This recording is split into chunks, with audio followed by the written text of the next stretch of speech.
ইরানের ফোর্দো পরমাণু কেন্দ্রটি ইরানের শক্তিমত্তা এবং কৌশলের প্রতীক হয়ে দাঁড়িয়েছে। পশ্চিমাদের ধারণা মাটির 90 মিটার গভীরে এই কেন্দ্রেই ইরান পারমাণবিক অস্ত্র তৈরি করছে। ইসরায়েলের একটি ভুল ধারণা আছে যে আমেরিকার 30,000 পাউন্ড ওজনের GBU-57 বাংকার বাস্টার বোমা দিয়ে ইরানের এই কেন্দ্র ধ্বংস করা যাবে, কিন্তু আমেরিকার এই বোমা সর্বোচ্চ 60 মিটার গভীরে পর্যন্ত ধ্বংসের দাবি করে। এছাড়াও এই বোমাটি নরম মাটিতে কার্যকরী, কিন্তু ইরানের ফোর্দো কেন্দ্রটি শক্ত পাথরের নিচে রয়েছে, সেই সাথে নিজস্ব শক্তিশালী নিরাপত্তা দেওয়ালও রয়েছে। আবার এই বোমা মারতে গিয়ে যদি আমেরিকার B-2 বোমারু বিমান ইরানের হাতে ধ্বংস হয়, তাতে ক্ষতি হবে কয়েক বিলিয়ন ডলার।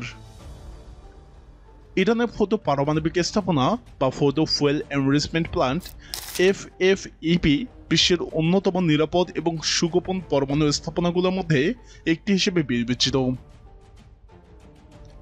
এটি এমনভাবে নির্মিত হয়েছে যাতে এটি বাইরের আক্রমণ, বিশেষ করে বোমাবর্ষণ বা ক্ষেপণাস্ত্র হামলা থেকেও রক্ষা পেতে পারে। ফোর্দো স্থাপনাটি ইরানের কোম শহরের কাছে একটি পর্বতের ভিতরে 90 মিটার পাথরের নিচে অবস্থিত।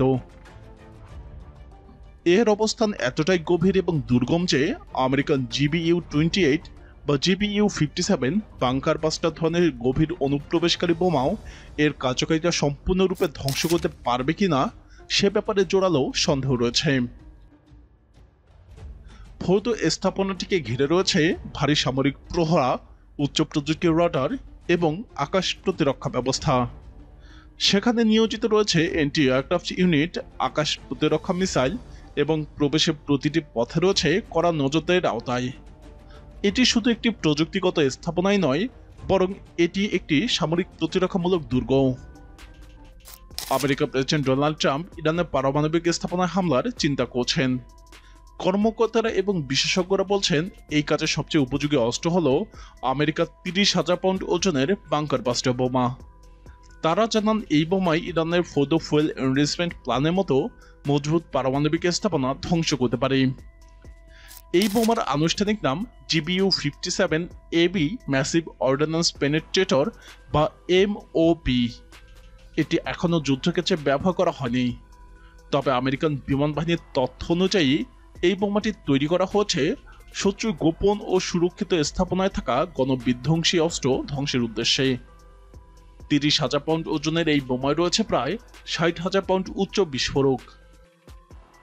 Centre for strategic and international স্টাডিজের মিসাইল ডিফেন্স প্রজেক্টের গবেষক মাছাও ডালগ্রেন বলেন, এই শক্তিশালী বোমা মাটির অনেক গভীরে আঘাত আনতে পারে, যেমন ইরানের ফোর্দো ফুয়েল এনরিচমেন্ট প্ল্যান্ট, যা একটি পাহাড়ের ভিতরে নির্মিত এবং অনেক গভীর পর্যন্ত বিস্তৃত। বিশেষজ্ঞদের মতে এমন সুরক্ষিত পারমাণবিক স্থাপনা ধ্বংসে এই বোমাই একমাত্র কার্যকর উপায় হতে পারে। আর এ কারণে ইসরায়েল আমেরিকাকে এই অস্ত্র ব্যবহারের জন্য চাপ দিচ্ছে। ইরানের গুরুত্বপূর্ণ ফোর্দো পারমাণবিক স্থাপনাটি এত গভীরে নির্মিত যে সাধারণ বোমা দিয়ে সেখানে আঘাত আনা প্রায় অসম্ভব। এই ধরনের লক্ষ্যবস্তুতে আঘাত আনার মতো ক্ষমতা এখন শুধু আমেরিকার হাতেই আছে তাদের MPO বোমাটির মাধ্যমে। ডালগ্রেন জানান, এই বোমার খোলস অত্যন্ত পুরু এবং শক্ত। এতে এমন বিস্ফোরক ব্যবহার করা হয়েছে যা শক্ত মাটি ভেদ করেও গভীরে পৌঁছাতে পারে, তবু ফিউজ ছাড়া বিস্ফোরণ ঘটবে না। শক্ত খোলস মাটি ভেদ করে গভীরে গিয়ে যথেষ্ট শক্তি সঞ্চার করে, আর ফিউজ এতটাই শক্ত ও বুদ্ধিমান যে তা সব চাপ সহ্য করে সঠিক সময়ে বিস্ফোরণ ঘটায়। এটা অনেক জটিল একটি প্রযুক্তি, তিনি বলেন। ফোর্দো ফুয়েল এনরিচমেন্ট প্ল্যান্ট ঠিক কতটা গভীরে নির্মিত তা সঠিকভাবে জানা যায়নি, তবে CNN এর এক প্রতিবেদনে বলা হয়েছে এটি ভূমি প্রায় 80 থেকে 90 মিটার গভীরে। ব্রিটেন ভিত্তিক গবেষণা প্রতিষ্ঠান রয়্যাল ইউনাইটেড সার্ভিস ইনস্টিটিউটের এক প্রতিবেদনে জানিয়েছে MOP বোমা হলে একেবারে এই স্থাপনা ভেদ করতে পারবে না। সফলভাবে আঘাত আনতে একই স্থানে একাধিকবার হামলা প্রয়োজন হতে পারে বলে ধারণা তাদের। এই বোমা পরীক্ষা শুরু হয় 2004 সালে, যখন বিশ্বজুড়ে গণবিধ্বংসী অস্ত্র নিয়ে উদ্বেগ বাড়ছিল। ডালগ্রেন জানান, তখনকার গবেষণায় দেখা যায় কেবল একটি স্থাপনা প্রবেশপথে বোমা ফেললে পুরো স্থাপনাটি ধ্বংস হয় না, শুধু প্রবেশপথে হামলা চালিয়ে পুরো স্থাপনাটিকে ধ্বংস করা যায় না, বলেন ডালগ্রেন। এই কারণে এমন বোমা প্রয়োজন যা গভীরে প্রবেশ করে ভিতরের কাঠামোকে ধ্বংস করতে পারে। না হলে সাময়িকভাবে কাজ বন্ধ হলেও পুরো প্রোগ্রামকে থামানো যায় না। 2009 সালে বোয়িং কোম্পানি এই অস্ত্র বিমান বাহিনী ব্যবহারের জন্য উপযুক্ত করে তোলে।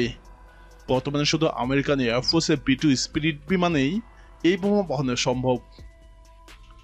নির্মাণাধীন প্রতিষ্ঠান নর্থ্রপ গ্রুম্যানের তৈরি এই B-2 বিমানকে স্টেলথ বা রাডার এড়ানো প্রযুক্তির মেরুদণ্ড বলা হয়। মিসৌরি হোয়াইটম্যান বিমান ঘাঁটি থেকে এই বিমান চালানো হয়।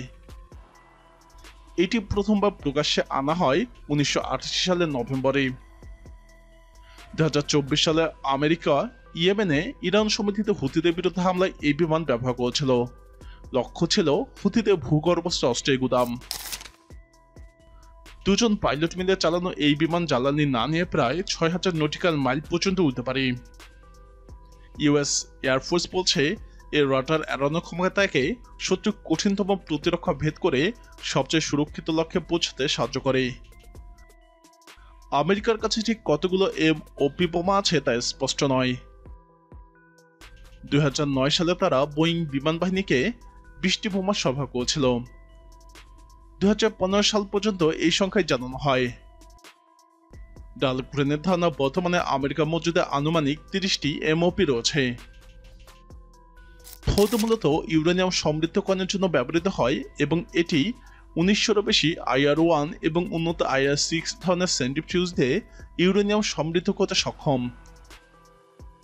যদিও ইরান আন্তর্জাতিক পারমাণবিক সংস্থা IAEA-কে এই স্থাপনাটি পরিদর্শনের সুযোগ দিয়েছে, কিন্তু কিছু নির্দিষ্ট কার্যক্রমের স্বচ্ছতা নিয়ে আন্তর্জাতিক উদ্বেগ রয়েছে। ফৌদ ইরানের প্রতিরক্ষা নীতির অন্যতম প্রতীক। এটি কেবল একটি পারমাণবিক কেন্দ্র নয়, বরং একটি বার্তা যে ইরান নিজের কৌশলগত সক্ষমতা রক্ষায় শেষ পর্যন্ত প্রস্তুত। এটি ধ্বংস করা শুধু কঠিনই নয়, বরং এর উপরে আঘাত হানার যে কোনো প্রচেষ্টা মধ্যপ্রাচ্যে পূর্ণমাত্রায় যুদ্ধ উস্কে দিতে পারে। প্রিয় দর্শক, শেষ পর্যন্ত কি আমেরিকা এটি ধ্বংস করতে সক্ষম হবে? আপনার মতামত কমেন্টে জানান। ইরানের পরমাণু গবেষণা নিয়ে আরো জানতে আমাদের চ্যানেলটি ভিডিও ট্যাব থেকে ঘুরে আসুন। এই ভিডিওটি ভালো লাগলে লাইক বাটনে ক্লিক করুন। ভিডিওটি আপনার বন্ধুদের সাথে শেয়ার করে তাদেরকেও ভিডিওটি দেখার সুযোগ করে দিন।